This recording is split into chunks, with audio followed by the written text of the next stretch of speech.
tempel toe.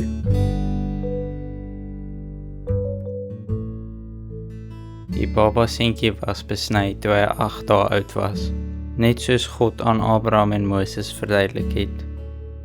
En hulle het hom Jesus genoem. Presies wat die engel Gabriël vir Maria gesê het, sy die baba moet noem.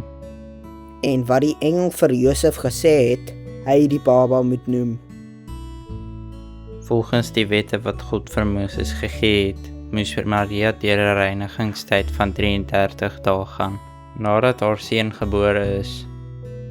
As hierdie reinigingstyd verby is, dan moet sy 2 offers na die priester toevat, om die reiniging van 'n vrou wat 'n baba gehad het, te vervul.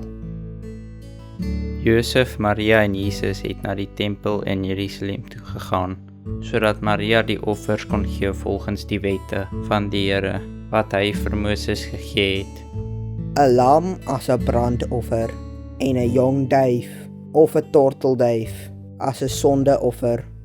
Maar as die vrou te arm was om 'n lam te kan bekostig, dan moet sy 2 jong duwe of 2 tortelduwe gee.